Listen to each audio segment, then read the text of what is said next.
Bonjour à tous et bienvenue dans cette émission spéciale en direct du Forum Sciences Société de la région Pays de la Loire. Aujourd'hui, c'est une émission spéciale sur la thématique des transitions et je suis en co-animation avec Wamgui. Tu veux dire un petit... Bonjour à tous. Aujourd'hui, on a deux invités qui sont deux invités chercheuses qui vont nous parler de leur projet de recherche.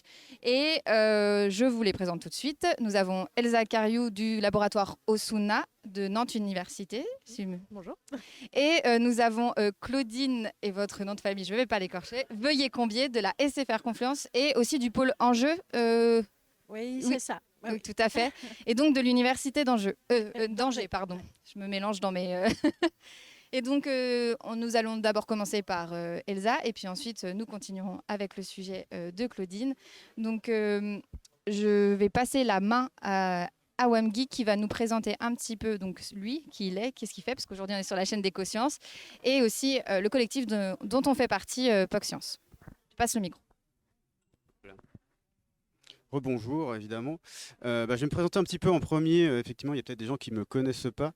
Je suis vulgarisateur également, plutôt centré sur les questions de biodiversité et d'écologie, à travers une chaîne Twitch qui s'appelle OMGui. On va aborder différents sujets, que ce soit par des cours en commun qu'on va faire ensemble, des invités qui vont venir sur mon émission, et aussi une émission d'actualité qui s'appelle Alloterra.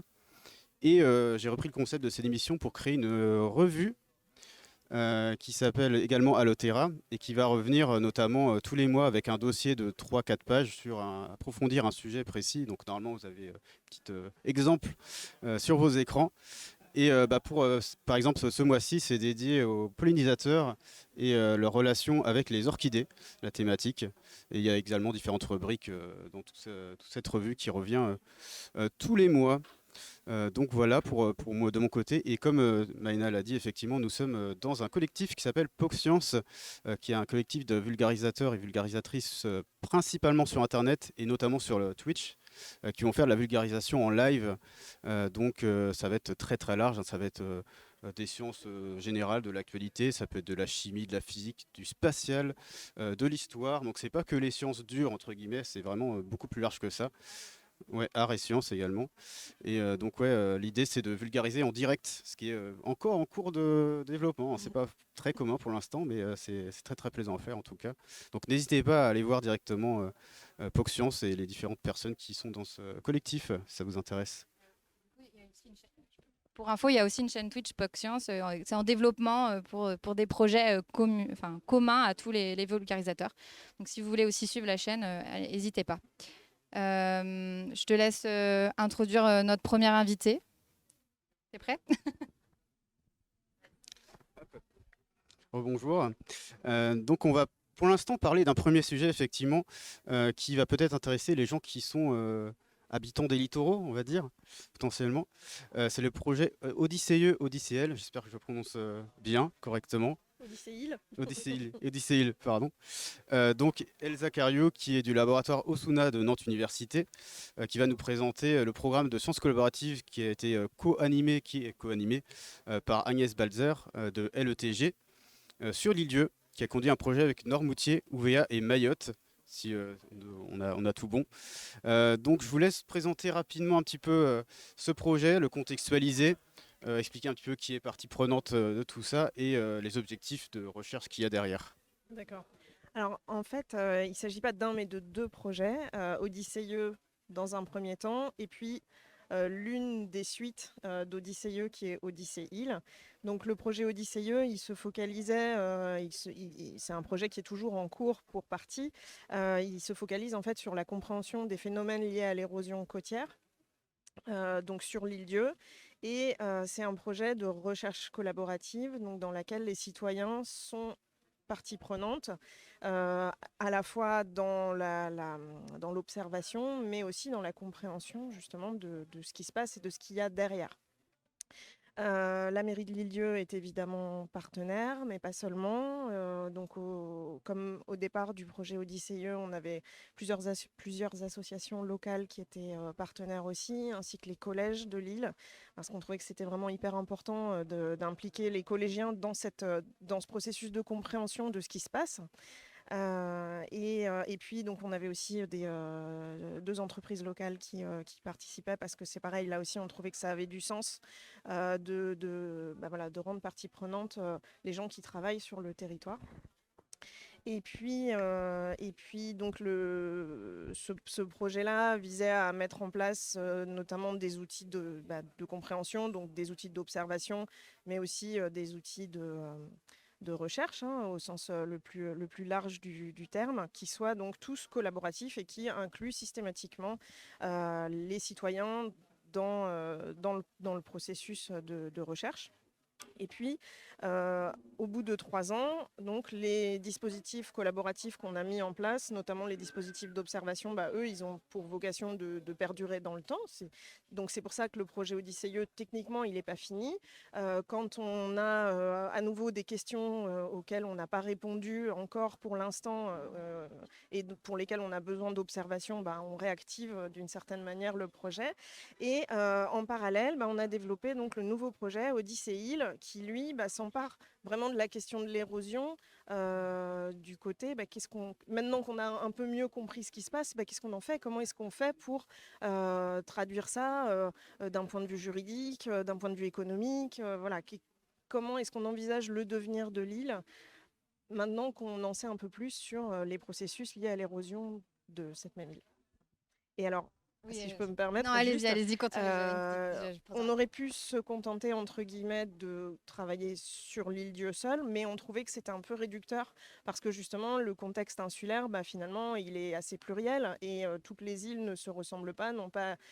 Toutes les îles ont des problématiques en commun liées à l'insularité, justement, mais par contre, elles ne se déclinent pas toujours de la même façon. Donc, on trouvait que c'était intéressant d'avoir plusieurs exemples, en fait. Et donc, c'est comme ça que dans le projet Odyssée Île, on a aussi inclus Mayotte, Ouvéa et Noirmoutier, de manière à pouvoir travailler sur un panel plus large d'exemples et à la fois en termes de population, de façon d'envisager la nature, entre guillemets, les relations avec l'État, voilà, pouvoir explorer comme ça.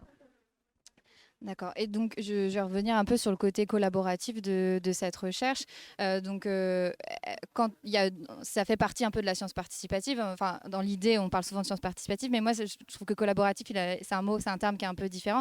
Ça veut dire que dans votre recherche, est-ce que vous avez impliqué dès le début les acteurs? Est-ce que vous avez co-construit ensemble, du coup, ce projet-là, les outils que vous alliez utiliser? C'est un peu ça, Ouais, finalement? c'est exactement ça. Donc le projet, enfin les deux projets en fait, Odyssée Île et Odysseus, à la base, ils ont été conçus dans le cadre d'un dispositif qui s'appelait CO3 et ils sont portés par la Fondation de France en grande partie. Et donc oui, vraiment l'ensemble des partenaires sont impliqués, y compris dans la définition des questions de recherche. Alors après, tout le monde ne met pas nécessairement exactement la même chose derrière, mais en tout cas, tout le monde est partie prenante dans cette co-construction. Ouais. Vous évoquez effectivement qu'il y avait plusieurs territoires qui étaient concernés. En termes de ressenti des populations, j'imagine que ça peut être complètement différent selon les zones, entre Noirmoutier et Mayotte, par exemple. J'imagine que la perception peut-être de la recherche ou même ça peut peut-être déranger certaines personnes, même des fois, on ne sait pas. Donc je ne sais pas si vous avez des choses à dire par rapport à ça. Alors, bon, Odyssée Île, donc pour inclure les trois autres îles par rapport à l'île Dieu, c'est sûr qu'on a moins d'expérience sur ces îles-là. Néanmoins, ça ne veut pas dire qu'on n'en a pas, puisqu'en fait, quand on a construit Odyssée Île, on s'est appuyé sur des travaux qui avaient déjà eu lieu sur ces îles-là. Et les chercheurs qui ont travaillé, qui ont œuvré dans ces travaux-là, font partie de l'équipe d'Odyssée Île. Et je parle des chercheurs, mais je parle aussi des institutions et des associations, pardon, j'arriverai pas, le mot association, c'est dur. Donc des associations sur place qui sont partie prenante et qui étaient déjà partie prenante dans ces initiatives préalables.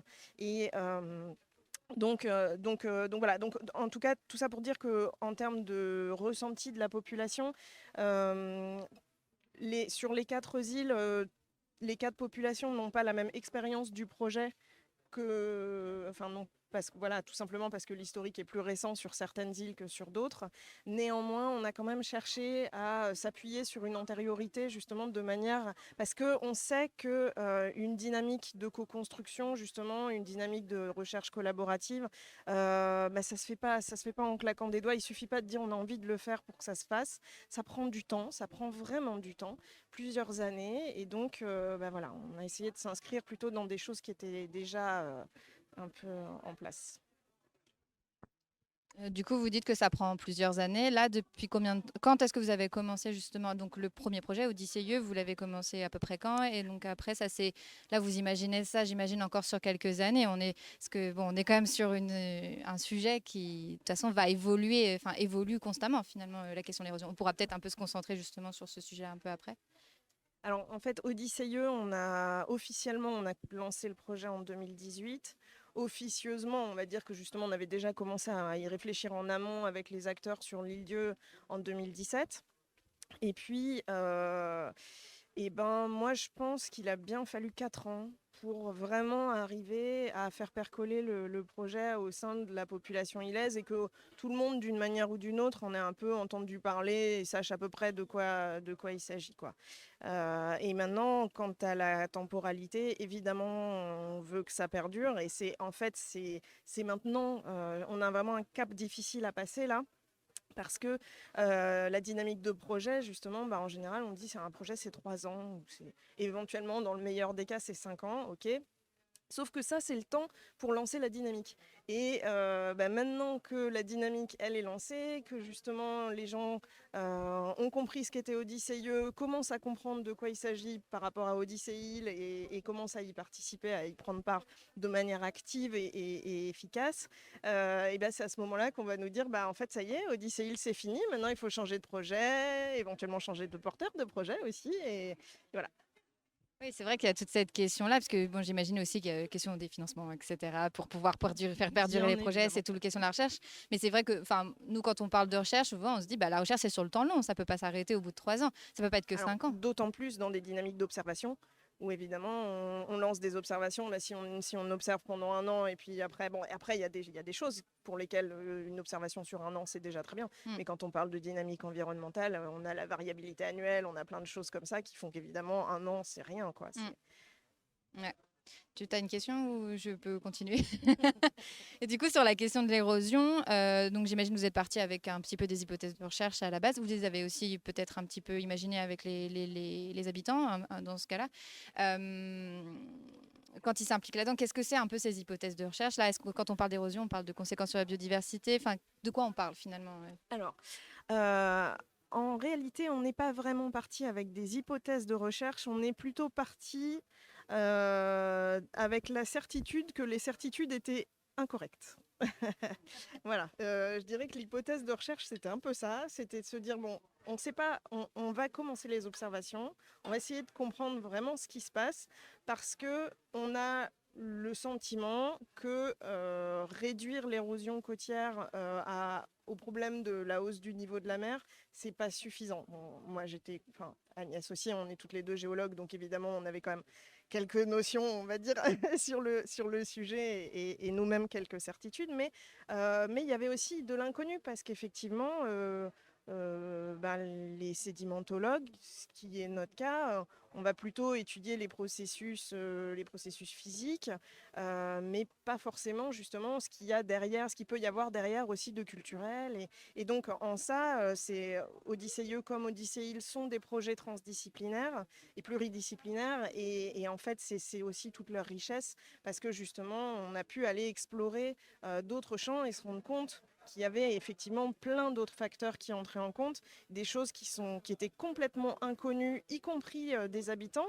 Et dans la mesure où justement on a découvert tout ça tous ensemble, ça a d'autant plus de force et d'autant plus de signification sur le territoire.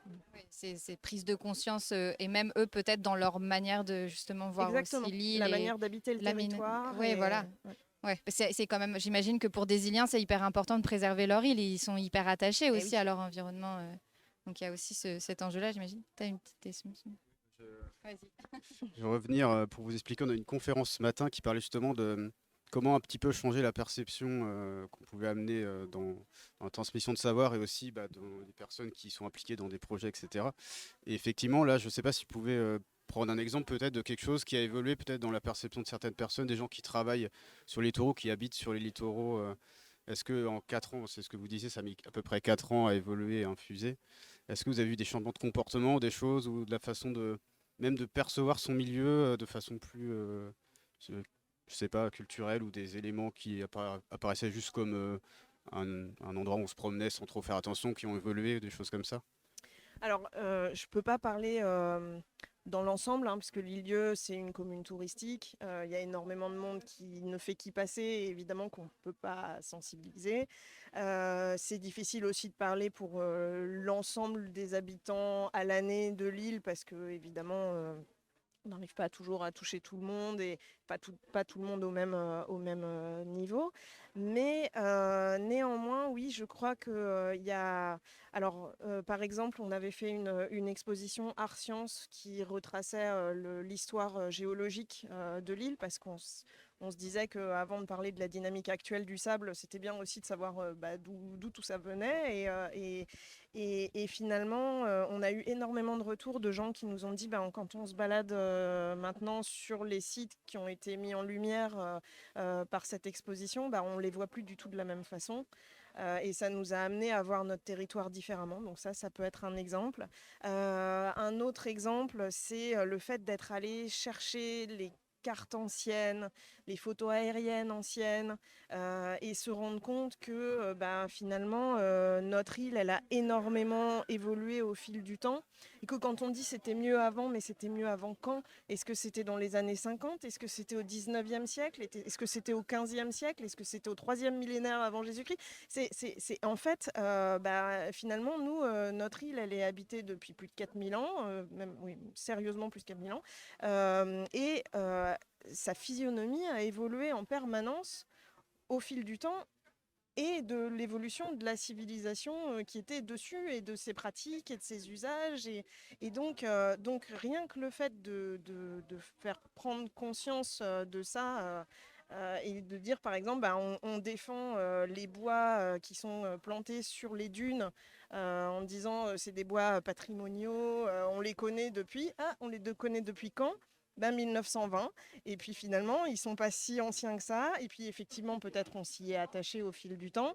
Mais par contre, d'un point de vue écologique, peut-être qu'ils avaient rien à faire là quand même. Donc ça, voilà, ça pousse à réfléchir. Et là-dessus, je pense qu'on a quand même un certain nombre de personnes qui ont participé à différentes actions qu'on a menées, qui ont pris conscience de ça. Donc effectivement, du coup, ça les amène quand même à voir le territoire différemment. Je me demandais, j'ai dit aux gens s'ils avaient des questions dans le chat, n'hésitez pas. Ouais, il y a un petit délai, n'hésitez pas à poser vos questions là, maintenant, pour Elsa, parce que Elsa, à un moment donné, elle va nous quitter. C'est maintenant et on vous attend. Du coup, ah oui, peut-être qu'on peut, pour l'instant, est-ce que vous avez des résultats de recherche, des choses qui se sont un petit peu... qui sont ressortis, des premiers résultats qui sont Oui. ressortis, Alors, dont donc vous avez le droit de comme je le parler, disais, voilà, évidemment. le projet, c'est un projet pluridisciplinaire, donc c'est un peu difficile là de vous détailler On vraiment ne les demande pas des résultats détails, principaux, hein, mais c'est vrai que oui. et ben justement, peut-être les résultats les plus importants, c'est que quand on s'est intéressé, en fait, on suit en 3 dimensions 9 sites tous les mois grâce à un dispositif participatif qui nous permet de les suivre en 3D, en fait, et de regarder comment justement la falaise dunaire réagit au fil des mois. Et ça nous a permis de montrer déjà que sur les 9 sites qu'on suit, donc bon, l'île-dieu, elle fait à peu près 10 km de long. Donc on va dire qu'en gros, chaque site est à peu près éloigné de moins d'1 kilomètre. Et finalement, d'un site à l'autre, on peut avoir des facteurs d'érosion qui peuvent être complètement différents. Et y compris justement des facteurs d'érosion qu'on ne soupçonnait pas du tout, ni les scientifiques, ni les gens qui habitent sur le territoire. Et donc on a mis en évidence par exemple que le fait d'avoir des chiens qui vont gambader dans la dune et qui prennent toujours les mêmes chemins, c'est un facteur d'érosion. Que la pluviosité est un facteur d'érosion majeur qui finalement, dans souvent en fait est même plus important que la mer en elle-même, que la fréquentation humaine est un facteur évidemment. Bon, ça n'est une surprise, on va dire, pour personne. Et par contre, on a aussi un des sites où on s'est rendu compte que l'essentiel de l'érosion qui est chronique, puisqu'on l'observe en fait au moins depuis les années 50 sur ce site, vraisemblablement elle est liée à l'activité biologique, et parce qu'on a des abeilles solitaires qui nichent à cet endroit-là, et que en fait leurs allers-retours font que chaque année on a quelques mètres cubes de sable qui dévalent la falaise et puis qui sont après récupérés par la mer.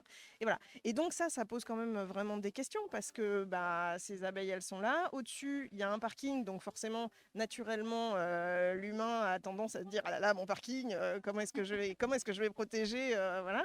Et puis en fait, on se rend compte que là, on rentre directement en interaction avec le vivant, et que les décisions qu'il va falloir qu'on prenne, il va falloir qu'on intègre ces abeilles, parce qu'elles sont là depuis très longtemps, qu'elles sont ilaises, enfin insulaires aussi, et qu'elles ont tout à fait, elles aussi, le droit qu'on les laisse tranquilles. Donc, C'est hyper intéressant parce que du coup, ça replace un peu aussi la place de l'humain sur cet espace-là. Finalement, on se rend compte qu'ils sont pas, y a pas l'érosion, ça touche tout le monde et ça touche tout l'environnement, mais nous, ça nous pose problème. Mais en fait, c'est juste naturel. Enfin, c'est assez. exactement. Ouais. C'est trouver cet équilibre finalement entre la place de la biodiversité et l'être humain qui doit finalement peut-être s'intégrer aussi dans cette biodiversité d'une certaine manière. Je ne sais pas si c'est la bonne manière de le dire, mais voilà, Oui, être un peu moins anthropocentré, comme on dirait. voilà, Quoi. c'est ça. Voilà. Ça oblige à voir l'île d'une manière moins anthropocentrée et plus générale et plus globale. Ouais. Je reviens justement, on parlait des aménagements éventuels, mais je pense que vous avez aussi un petit peu regardé, bon je sais que c'est fait depuis longtemps, mais les aménagements qui sont faits justement pour essayer de casser un petit peu l'érosion engendrée par le hausse du niveau de la mer. Est-ce que vous avez déjà réussi à peut-être avoir des perspectives sur ce qui pourrait être changé? Parce que je sais que par exemple tout ce qui est poteaux, etc., ça peut entraîner des creusements par exemple dans certains endroits.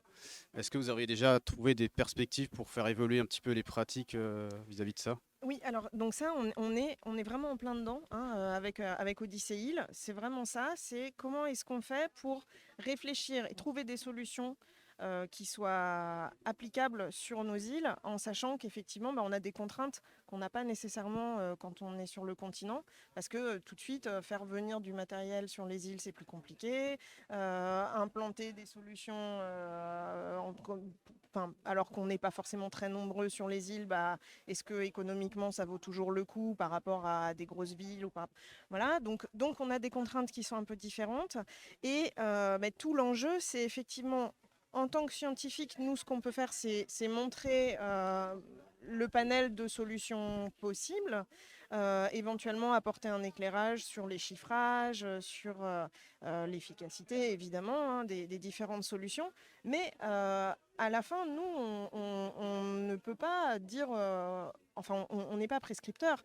Par contre, on travaille justement en partenariat avec la mairie ou les collectivités territoriales et avec les citoyens. Et finalement, c'est aussi et c'est surtout à eux de prendre ces décisions-là.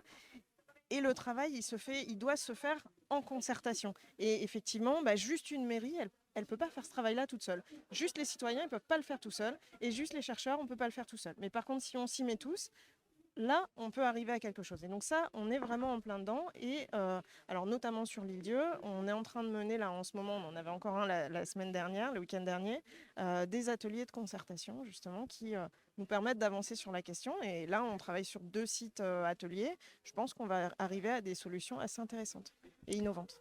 C'est intéressant parce que du coup, vous avez un peu répondu à la question. Une des questions, c'était justement savoir si les élus, entrepreneurs locaux, ils allaient plutôt dans votre sens de justement cette recherche. Ils s'impliquaient en fait. Oui, alors les entrepreneurs locaux, peut-être moins, mais par contre les élus, bien sûr, bien sûr. Et ce qui est intéressant, c'est qu'en plus c'est hyper rassembleur, c'est-à-dire qu'on a à la fois des élus de la majorité ou de l'opposition, et finalement tout le monde est partie prenante, et voilà. Et c'est pas des débats sans fin et stériles, c'est pas du tout ça. Donc ouais. Des points de convergence. Oui, complètement. On a une question de quelqu'un qui habite du côté des Landes, qui demande si ce qui est fait ici dans ce que vous étudiez, ça pourrait être aussi projeté. Bon, j'imagine qu'il y a déjà peut-être des contacts avec des gens locaux, mais est-ce que ça pourrait être projeté dans d'autres territoires, typiquement où il y a des problématiques, les Landes, effectivement, il y a notamment au niveau de la dune du Pilat, qui a de l'érosion assez important. Je ne sais pas si vous avez déjà des relations avec des acteurs locaux, des choses comme ça qui sont en Ouais. cours. Alors, évidemment, c'est l'objectif. C'est-à-dire que travailler sur les îles, on peut se dire que les solutions qui seront trouvées sur les îles, qui ont justement plus de contraintes encore que les territoires continentaux, finalement, elles seront probablement aussi viables sur le continent et justement, elles seront capables de répondre à encore plus de contraintes. Donc finalement, il y a de grandes chances pour qu'elles soient adaptables sur les territoires continentaux. Par contre, ce qu'il faut bien se dire, c'est qu'effectivement, et c'est bien ce qu'on voit, hein, nous, avec nos 4 îles déjà, c'est qu'effectivement, il n'y a pas, de toute façon, il n'y a pas une solution miracle qui va pouvoir être appliquée partout. C'est vraiment, en fait, il faut faire de la dentelle, quoi. C'est site par site.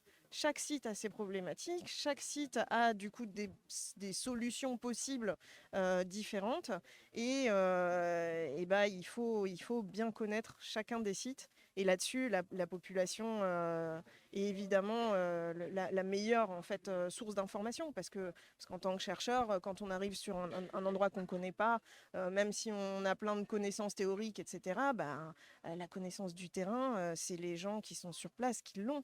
Donc, il faut arriver à vraiment voilà, créer plus enfin, une capillarité, quoi. Voilà, on est vraiment sur quelque chose comme ça. C'est ça. Merci beaucoup pour vos réponses. Je pense qu'on est bon. Je te redonne le micro, je redonne le micro à Maëna, puis on va continuer l'émission. Je ne peux pas te le prendre. Merci beaucoup en tout cas Elsa Cariou pour cette intervention. C'était très très intéressant. On aimerait bien en savoir encore plus. C'est toujours trop court.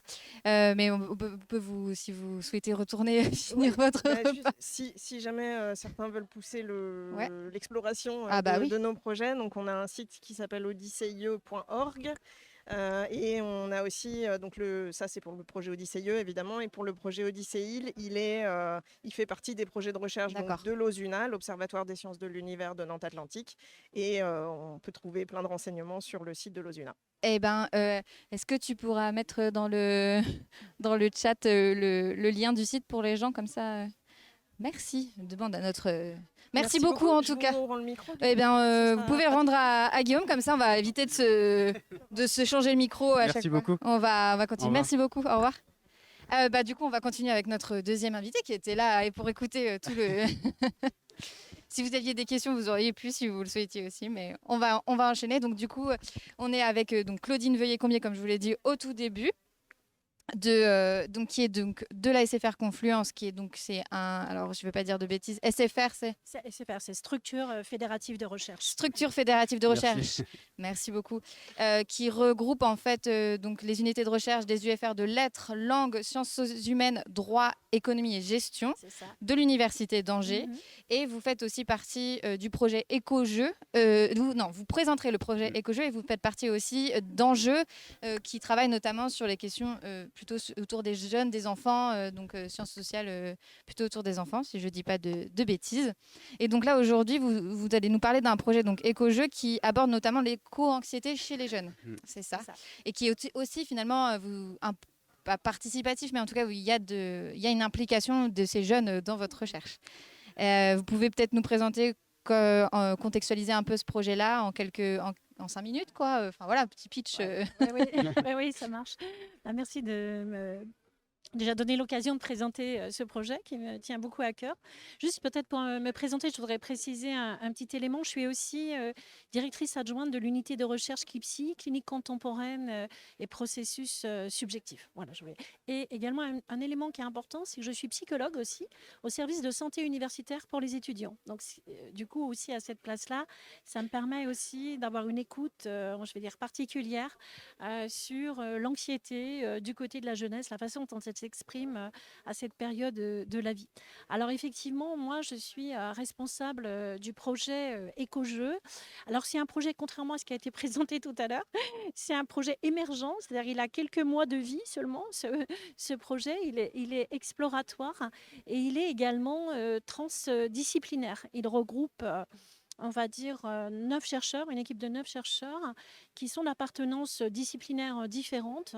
On a des chercheurs en géographie, en histoire, en littérature, en cinéma sud-américain, en psychologie, en socioclinique. Voilà, donc c'est original de ce point de vue puisqu'on croise les regards sur la même thématique dans le contexte de ce projet éco-jeu, alors qui porte effectivement sur le rapport de la jeunesse à l'égard de l'environnement. Et plus particulièrement, on essaye de cibler l'étude de l'éco-anxiété du côté de la jeunesse en lien avec le dérèglement climatique. Alors dans ce cadre-là, je veux quand même dire qu'on est soutenu financièrement par, effectivement, vous l'avez rappelé, la SFR Confluence, mais surtout aussi la MSH Ange Guépin, par les différents laboratoires des unités d'appartenance des chercheurs, hein, et également par effectivement le programme, enfin c'est plus le programme en jeu, maintenant c'est devenu le pôle universitaire ligérien d'études sur l'enfance et la jeunesse, effectivement, dans lequel on s'inscrit aussi.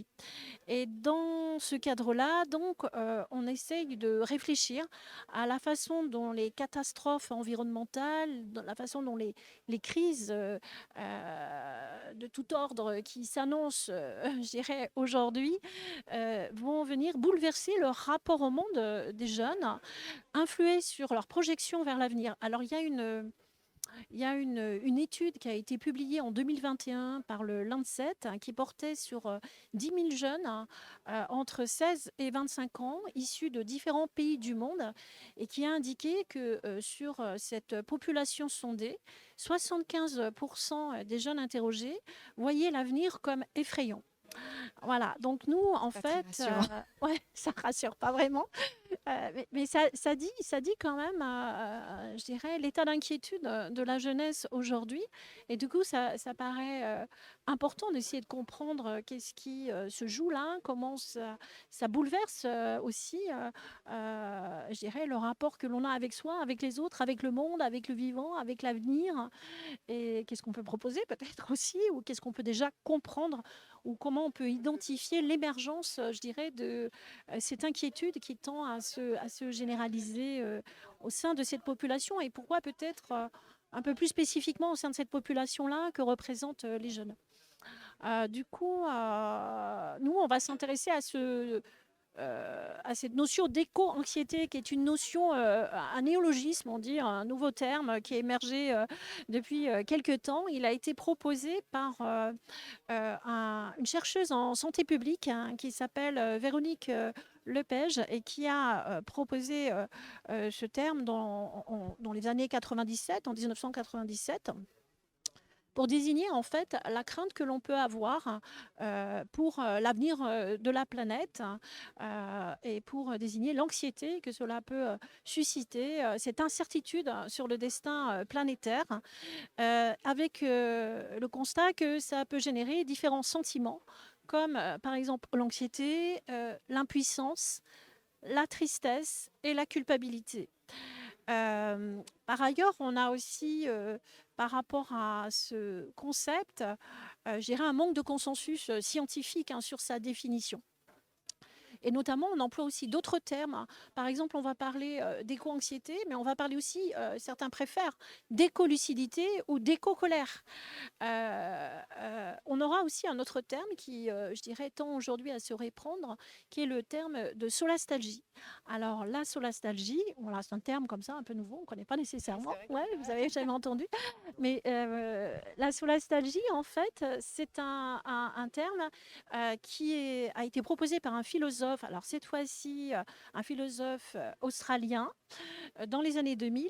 Il a proposé ce terme pour désigner, en fait, on va dire, le sentiment de désolation que l'on peut éprouver en constatant que le monde dans lequel on vit aujourd'hui, avec ses caractéristiques environnementales, est en train de disparaître. C'est l'idée de la, vous voyez, solastalgie, nostalgie, algie, souffrance par rapport, je dirais, au réconfort et à l'espace refuge que représentait jusqu'alors la planète.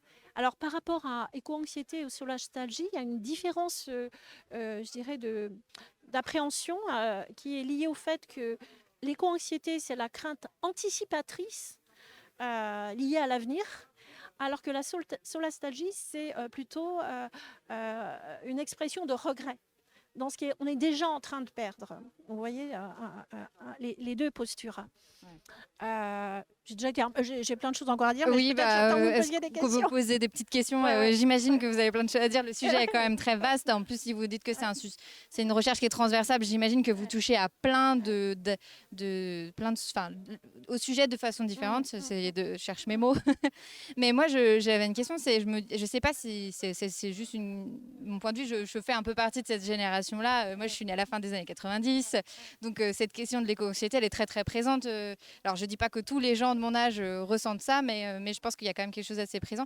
Mais j'ai l'impression aussi que la question cette anxiété, elle n'est pas que liée à la question du monde environnement, mais j'ai l'impression qu'il y a une espèce de généralisation de l'anxiété chez cette jeune génération sous différentes formes. Est-ce que du coup, et ça vient se mettre en plus, est-ce que du coup, vous avez justement vous dites que vous êtes psychologue, vous ressentez, c'est pas très scientifique de dire ça, mais est-ce que vous avez des données un peu là-dessus? Est-ce que vous trouvez, est-ce que dans la littérature scientifique, il y a des choses là-dessus à ce sujet-là?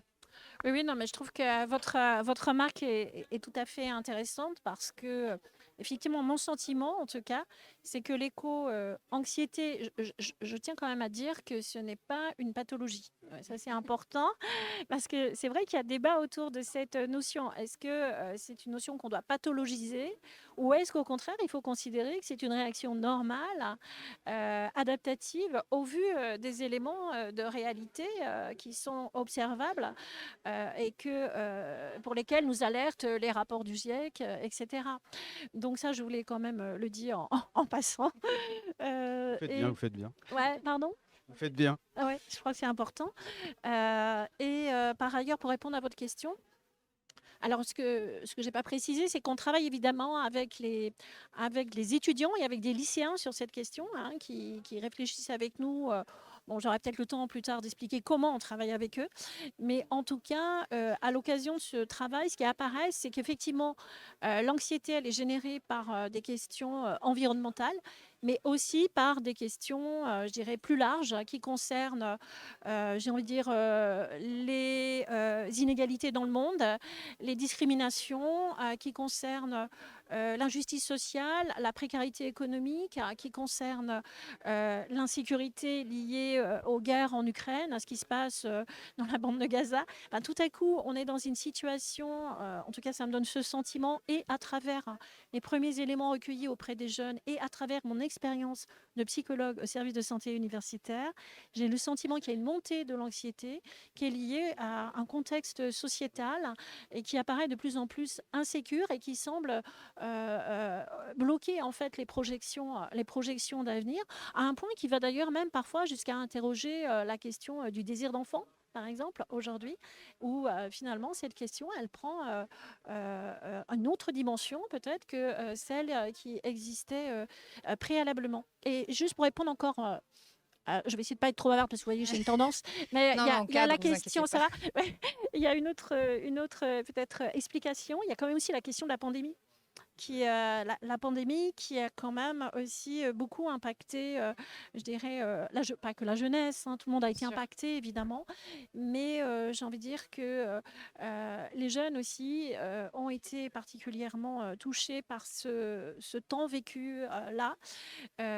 Et on avait fait une étude préalablement sur les adolescents dans le monde face à la pandémie, une étude à ce propos, qui a pu montrer justement combien dans ce moment du temps adolescent, du temps du grandir, être confronté notamment au confinement, à la perte des liens en direct, même si on dit oui, il y a les réseaux, il y a les plateformes, etc. Ça nous permet de nous rencontrer. Mais quand on perd le lien en direct et quand on est obligé de rester enfermé dans le huis clos familial, c'est très violent. Et la sortie, du coup. Le fait de pouvoir aller à l'extérieur, c'est vrai que on a beaucoup valorisé les réseaux, enfin les plateformes, etc. Mais on se rend compte aujourd'hui, même dans notre environnement de travail, que ça c'est quand même important de se voir, de se rencontrer, de se voir en vrai pour créer un vrai lien qu'on peut créer à travers Internet. Je pense que les gens qui nous regardent savent de quoi on parle.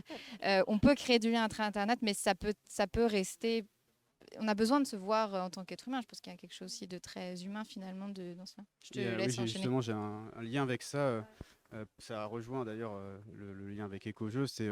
J'ai aussi eu des retours, même moi, de la perception à la nature qui a complètement changé pour certaines personnes aussi suite au confinement. Est-ce que vous avez peut-être observé ça aussi chez la jeunesse? On était dans des rythmes assez effrénés, hein, clairement, avant les confinements et c'est revenu après. Il y a des gens qui ont un peu changé la façon de percevoir aussi le monde extérieur et le vivant de manière générale. Est-ce que vous avez eu des retours vis-à-vis de Ah ça? ouais, complètement. Et dans le cas du programme Écojeu, ce que j'ai pas encore eu le temps de vous dire, c'est qu'on utilise une médiation, enfin un outil, une méthode de recherche qui est la photomédiation. Moi, je suis passionnée par la question photographique. Et en fait, dans ce cadre-là, on appuie les groupes cliniques de recherche, donc avec notamment des étudiants et avec des éco-délégués des lycées. On appuie donc les échanges par cette médiation photographique. Et à l'occasion de ces échanges, par exemple, les jeunes avec qui j'ai conduit des groupes de recherche ont pu eux-mêmes évoquer la période pandémique pour dire ce que vous avez dit, c'est-à-dire dire qu'en fait, cette période a été l'occasion de voir revenir finalement le vivant, les animaux, d'entendre le bruit des oiseaux, etc. Et tout à coup, de modifier aussi le rapport avec la nature, avec le monde extérieur, alors qui a été vécu différemment, évidemment, qu'on soit, je dirais, citadin ou qu'on ait un jardin dans lequel on pouvait sortir à cette période-là. Donc ça, oui, je vous rejoins tout à fait dans les constats qui ont été indiqués. Et par rapport à ça, vous parlez justement du fait d'être citadin enfin, voilà, ou ruraux. Est-ce que du coup, dans les jeunes que vous rencontrez, est-ce qu'il y a des jeunes de différents milieux sociaux? Parce que j'imagine que ce rapport-là et cette éco-anxiété, elle n'est pas la même. Alors je sais qu'il y a des initiatives de jeunes, banlieue climat par exemple, voilà, ce genre de choses. Parce que c'est vrai qu'on se dit souvent que c'est un truc un peu d'une certaine classe sociale, voilà, mais est-ce que du coup, vous avez justement une approche voilà, avec plein de milieux sociaux différents et est-ce que vous voyez des différences? Est-ce qu'il y a des choses, c'est ce qu'ils n'ont pas le même rapport, j'imagine, à leur environnement? Alors, comme je vous disais, nous, la recherche, elle débute, elle est exploratoire, elle vise ensuite à prendre une extension plus large. Mais à l'heure actuelle, dans les groupes, je dirais, cliniques de recherche que nous avons mis en place, il n'y a pas je dirais, de sélection de la population. C'est-à-dire qu'en fait, vous savez, dans les lycées, on doit avoir 2 éco-délégués par classe. Donc, nous, on a contacté les lycées, on a dit, voilà, on va faire un groupe clinique de recherche avec tous les éco-délégués qui le souhaitent et qui font partie du lycée. Donc, quelle que soit leur origine ou appartenance sociale, idem avec l'université. Bon, après, évidemment, quand on arrive à l'université, c'est aussi une certaine population. Et évidemment que les personnes qu'on a rencontrées, il y a un biais dans le sens où ce sont jusqu'alors des personnes qui nécessairement étaient intéressées par la question si elles ont accepté de collaborer, on va dire, à la recherche. Vous voyez? Oui, vous êtes juste au début. Ouais, on a juste un peu. Mais ça va, j'imagine que ça va évoluer dans votre travail de recherche. complètement. On a une question de quelqu'un dans le chat qui demande est-ce que grâce à votre place privilégiée en relation avec des jeunes étudiants anxieux, vous pouvez constater des conséquences éventuelles du fait de leur donner l'occasion d'intervenir eux-mêmes dans les efforts d'information du grand public ou de prendre une part dans les prises de décision à l'échelle locale? Oui, ça c'est une très bonne question parce que effectivement, je dirais l'éco-anxiété, ça va générer, ça peut être un moteur d'action en fait. Et c'est vrai que pour les jeunes, quand ils peuvent être dans l'action, c'est une façon de lutter contre le sentiment d'impuissance justement. Et donc d'engager des actions, que ce soit des actions, je dirais à leur échelle, dans des conduites quotidiennes éco-responsables, que ce soit des actions, je dirais un petit peu plus contagieuses, j'ai envie de dire, avec l'idée de s'y mettre à plusieurs. Je crois que par rapport à l'éco-anxiété, le fait de ne pas rester seul, de s'y mettre à plusieurs, d'avoir des actions collectives, je ne dis pas que ça élimine l'éco-anxiété, hein, mais en tout cas, ça permet de mieux la supporter à plusieurs. Hein. Et donc, ça motive aussi les engagements militants, le fait de devenir éco-délégué, les lanceurs d'alerte, voilà, et de participer effectivement à la transmission des informations. Et parmi les jeunes que j'ai pu écouter lors de ces groupes de recherche, ce qu'ils disaient aussi, c'est que finalement, on nous parle beaucoup de ce qui ne va pas, mais on ne met pas assez en valeur toutes les actions, les bonnes différentes actions qui sont faites finalement pour changer les choses. Donc on n'a qu'un prisme négatif, mais on devrait avoir plus de communication finalement sur les actions qui sont conduites et sur ce qu'elles apportent, de positif finalement dans la transformation de notre rapport à l'environnement. Donc je trouve que c'était assez intéressant de voir que chacun va traiter différemment cette question. Là, alors pour d'autres, pour qui c'est plus compliqué, en termes de manifestation, on va avoir des attitudes de repli, des troubles du sommeil, voilà, des difficultés à se projeter vers l'avenir. Et puis, parfois, dans les engagements militants, je repense à la question du désir d'enfant, parce que moi, je suis une chercheuse qui suis passionnée par la question de la parentalité. En fait, je travaille depuis des années sur les personnes qui sont en difficulté pour avoir des enfants. Et donc, jusqu'alors, j'ai rencontré beaucoup de personnes qui étaient en difficulté pour avoir des enfants. Je travaillais sur la question de l'adoption, sur la question de l'homoparentalité, etc. Et là, tout à coup, dans l'environnement qui m'entoure, je suis avec des étudiants, je suis professeure à l'université, dans mes cours et même dans mes contacts de la vie quotidienne et dans mes observations, émerge un nouveau discours qui est complètement nouveau, qui est de dire non, moi, plus tard, je ne veux pas d'enfants à cause de l'état de la planète d'aujourd'hui. Donc ça, vraiment, c'est quelque chose qui est vraiment nouveau et qui, je veux dire, nous interroge nécessairement quand on travaille sur ces questions. Et quand on demande aux jeunes concernés pourquoi ils ne souhaitent pas avoir d'enfants plus tard, eh bien, ils disent parce que nous voulons justement ne pas léguer aux enfants de demain la planète qu'on nous a léguée à nous. Et ce qu'ils mettent beaucoup en avant, c'est aussi une forme de colère à l'égard des générations précédentes qui leur ont livré une planète abîmée et dont ils se retrouvent aujourd'hui dans l'hyper-responsabilité de devoir la réparer, la soigner, qu'est-ce qu'ils vont transmettre. Avec l'enjeu de savoir, est-ce qu'il s'agit finalement de... Enfin, il y a aussi des choses intéressantes qui étaient dans ce que les jeunes ont pu dire, qui a été de dire peut-être que la planète, elle survivra, mais nous, c'est pas sûr. Oui, souvent c'est ça, on l'entend Ça très revient, oui, souvent. effectivement. Mais du coup, il y a toute cette question de. Alors, on va bientôt conclure, mais je voulais revenir sur cette question du fait de ne pas vouloir d'enfants. Je pense qu'il y a plein de jeunes qui, c'est pas qu'ils en veulent pas, voilà, c'est qu'ils veulent pas. En fait, ils ont cette culpabilité de laisser quelque chose et de reporter en fait le poids de ce changement sur les épaules de leurs enfants. Et c'est cette peur-là, je pense.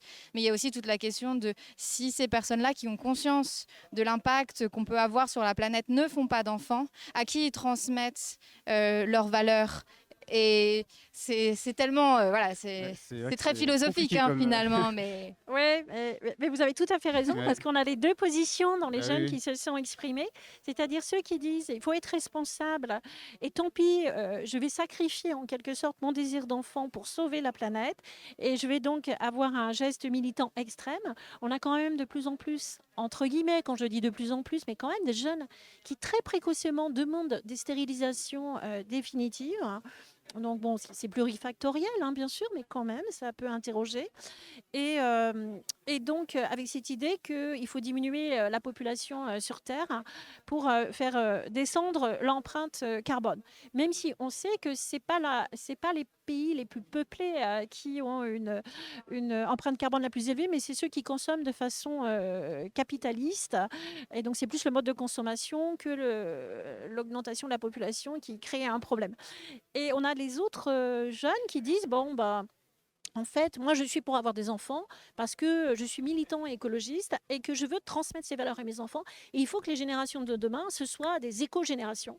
Donc, je veux avoir des enfants dans ce but-là. Il y a quelqu'un qui dit moi j'ai trouvé pas d'enfants mais j'ai dit que c'est des autres. Oui, c'est vrai. Ah, exactement. Ça, c'est très intéressant parce que moi qui travaille sur l'adoption, j'ai effectivement entendu des jeunes dire eh ben, moi, je vais adopter des enfants déjà là, m'occuper des enfants déjà présents, plutôt pourquoi avoir des enfants et déjà pas commencer par s'occuper de ceux qui sont. Oui, qui sont c'est vrai là. que dans nos métiers, Oui. finalement, on est un C'est peu vrai, dans c'est vrai. cette démarche-là. En tant que médiateur scientifique, on a aussi envie de transmettre aux autres. Alors nous, on ne s'adresse pas forcément à des Oui, c'est enfants. toute génération. Mais- on va dire. Mais Mais oui. c'est pas plus mal, ça permet justement de faire le lien entre les générations, comme vous expliquez, qui est parfois compliqué. Ils ont la façon d'appréhender les choses, de voir le monde peut être différent. Donc réussir à faire des ponts entre les générations, ça peut permettre aussi, je pense, d'arriver sur des choses qui sont efficaces et pertinentes, quoi. Et ça, c'est intéressant parce qu'effectivement, parfois, il y a des conflits intergénérationnels autour de cette question, mais parfois aussi, il y a des prises de conscience, c'est-à-dire que la jeunesse fait prendre conscience aux parents de ces réalités-là, et aussi en devenant finalement grands-parents ou en se projetant dans cette perspective. Même si on n'est plus là à l'horizon 2050, parce que du coup, notre horizon temporel est différent, donc on n'a pas le même rapport au destin de la planète. Mais par contre, tout individu est toujours pris sur le plan psychologique par un désir de longévité. Et du coup, dans le but de protéger l'avenir de ses petits-enfants, ça va pour certains venir réveiller aussi la conscience écologiste. Eh ben, on va conclure sur ça. Merci beaucoup, Merci beaucoup, Claudine, oui, pour très intéressant. très intéressant comme sujet. On pourrait en parler encore très longuement. J'imagine que vous avez beaucoup de choses à dire sur le sujet. En tout cas, merci pour votre intervention. Merci à vous. C'était fort intéressant. Peut-être Ouais. que nous, si ça vous intéresse, on pourra faire une émission plus longue. Hein. Ce Pourquoi serait avec À une plaisir, en autre tout cas. occasion. D'accord, entendu. Merci. On va conclure cette émission. On va bientôt accueillir notre dernier invité qui va venir. Il est juste là. Il attend. Je le vois derrière la caméra. Il est. Il est en train de se préparer, il va arriver. Vous allez pouvoir faire un petit échange de Voilà. micro. Du coup, on va accueillir Bastien Fréard, qui est directeur de l'AMSTI. Donc, l'AMSTI, c'est l'association des musées et des centres de culture scientifique, technique et industrielle, et qui, en fait, représente le réseau des acteurs de culture scientifique au niveau national. Hein. Et bonjour Bastien, merci d'avoir Bonjour. accepté de venir Bonjour. conclure cette émission, parce qu'on va bientôt, là, on enchaîne après sur les ateliers. Oui. Donc, je te laisse la main ou je vous pose la question ou Comme tu veux, t'es parti. Je suis partie. Allez, c'est parti. Du coup, l'idée, lancer. c'était un petit peu de présenter un peu l'AMSTI, voilà, parler un peu de culture scientifique au niveau national, parce que là, aujourd'hui, on est en Pays de la Loire, mais en fait, la culture scientifique, c'est partout, quoi. Donc, est-ce que tu pourrais un petit peu nous faire un petit point dessus? Oui, du coup, sur l'AMSTI, donc, qui est en fait le réseau, comme vous le disiez, professionnel national de la culture scientifique, technique et industrielle. Et effectivement, nous, notre association, elle a pour but vraiment de fédérer une diversité de membres qui produit de la CSTI, qui porte haut et fort la CSTI et la société si on l'élargit. Et donc, c'est la diversité de nos membres qui fait que une voix un peu forte et du coup avoir des enjeux communs en fait entre tous ces membres.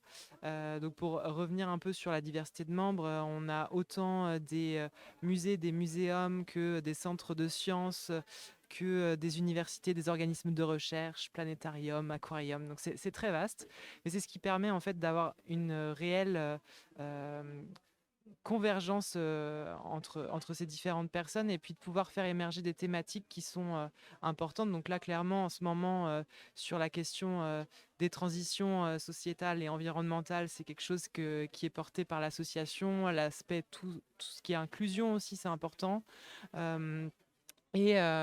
Et à partir de ce réseau, en fait, nous, on va aussi sur les territoires. C'est pour ça que je suis là aujourd'hui et que je participe au forum. C'est que nos membres, c'est une partie. On a plus de 270 membres, mais en réalité, sur les territoires, il y en a encore plus. Et donc, c'est intéressant de voir les dynamiques territoriales au niveau de la CSTI et de pouvoir prendre un peu le pouls, en fait, pour après retranscrire des choses au national et notamment sur l'action lobbying qu'on porte au quotidien auprès des pouvoirs publics pour cette question-là. Donc, plus au niveau du coup des ministères classiques qui portent la CSTI comme le MESR et le ministère de la Culture, mais également auprès d'autres ministères et d'autres organismes et agences de l'État pour avoir des vraies volontés politiques. On essaye de veiller aussi sur tout ce qui est loi, législatif, pour pouvoir proposer des choses. Donc voilà pour ça. Et après, nous, toute cette fédération de membres, elle passe par l'organisation d'actions, parce qu'on se définit aussi comme une sorte d'incubateur d'idées. En fait, nos membres nous font remonter de la matière et ce travail en commun avec tous ces membres va nous permettre de pouvoir créer des choses, de mutualiser des outils, de travailler sur des thématiques très précises via nos groupes de travail, par exemple, sur diverses questions, mais sur l'inclusion, l'évaluation, la médiation scientifique au sens large. Puis là, on a des nouvelles thématiques qui émergent aussi avec notamment ce qui a été lancé par le ministère de la Culture, la notion de ruralité, quartier politique de la ville, tourisme, tourisme et CSTI qui est important. Donc voilà, donc c'est plein de sujets qui émergent. Et puis, du coup, on a aussi un autre volet qui est plus un volet événementiel qui se traduit par le congrès, qui est notre événement temps fort annuel, qui a lieu tous les ans dans un territoire différent, justement pour aussi prendre le pouls du territoire et investir les territoires dans une dynamique commune et autour d'une thématique qui est lié du coup au territoire. Donc là, cette année, c'est à Montbéliard, du 12 au 14 juin, et on sera sur la thématique industrielle, bien sûr, parce qu'un territoire avec un fort passé et encore une forte histoire industrielle. Et donc, ça se décline au niveau de 3 jours de conférences, d'ateliers, d'échanges, partage d'expériences. Voilà. Super. Très bien. Merci. Merci beaucoup. C'était hyper complet. C'était très- Merci beaucoup, Bastien. C'est chouette que la... Ne tombe pas. C'est chouette que la culture se saisisse aussi des sujets écologiques. Oui, Oui, c'est vrai. bah oui, C'est hyper important aussi qu'on saisisse. Et puis je pense qu'en tant qu'acteur de la culture scientifique, on doit se saisir de ce sujet-là. On en parlait ce matin à la conférence. Oui, il faut c'est hyper faire important. des ponts le plus possible. Voilà. Effectivement. D'ailleurs, pour ceux qui n'ont pas vu la conférence de ce matin, elle est disponible sur la chaîne YouTube d'Ecosciences. Elle est en rediffusion. Voilà, c'est C'était plutôt très intéressant. Je vous plutôt à recommande beaucoup de la destination regarder. notamment des acteurs de la culture scientifique, mais je pense que ça pourrait intéresser plus d'un. Voilà. Avant de vous quitter, nous allons faire la promotion des événements de culture scientifique en Pays de la Loire. Désolée pour ceux qui ne sont pas des Pays de la Loire. On va faire, on va essayer de Assez rapidement, effectivement. Oui. se faire ça. Il y a pas mal de choses intéressantes. Il y a pas mal de choses intéressantes. Ouais. On a essayé de faire en sorte que Wemgy puisse donner ceux sur la nature et puis moi je donne les autres. Hein. Ouais, après, voilà. Donc, alors, à Angers, le 17 avril, à partir de 19h15, à l'ESEO, donc l'école d'ingénieurs, il y aura une conférence astro sur l'exploration de Mars par les rovers Curiosity et Perseverance. C'est une conférence de Nicolas Mangold du laboratoire de planétologie et de géosciences de Nantes Université, Angers Université, Le Mans Université et du CNRS, il est directeur au CNRS. Par la suite, nous avons peut-être des gens qui connaîtraient un petit peu ce que j'apprécie. Il y a Fleurs sauvages de ma rue, qui est organisée par le Muséum d'Angers le 12 avril. Donc une balade nature dans la ville pour justement apprendre à reconnaître un petit peu la flore urbaine. Quelque chose de très intéressant, donc n'hésitez pas à y aller. 17 avril. Le 29 avril, de 15h à 17h, encore à l'ESEO, ils sont hyper actifs. On aura une conférence sur les enjeux de l'IA, alors animée par Julien Kopp, donc ça qui est d'une entreprise qui s'appelle Deloitte, et Philippe Delarpe, qui est chef de projet recherche et développement, intelligence artificielle et télédiagnostic. Oh là, c'est très long pour la SNCF Matériel. C'est une conférence sur inscription, par contre. C'est ça. Donc on continue avec une thématique liée à la nature, avec Ma Ville Nature, organisée du 23 avril au 30 mai, avec de nombreuses animations dans le cadre justement de l'événement Ma Ville Nature, qui est porté par la ville de La Roche-sur-Yon, 23 avril au 30 mai. Pour les Vendéens. Du 25 au 9 juin, il y a le festival InScience de l'INSERM. C'est un festival qui est national en Pays de la Loire. Il n'y a pas d'événement en présentiel, mais par contre, il y a une programmation en ligne. Et je sais que dans le Grand Ouest, il y a un événement à Tours. Mais en tout cas, si ça vous intéresse, vous pouvez aller voir sur le site de l'INSERM. Il y a toute la programmation au niveau national. Nous avons ensuite Mini Expo Science du 6 au 7 juin, les 6 et 7 juin, qui a lieu en Mayenne. C'est une exposition à Laval par l'école Jules Verne. Expo Science, c'est une manifestation pour valoriser les projets scientifiques et techniques d'enfants et de jeunes de tous horizons.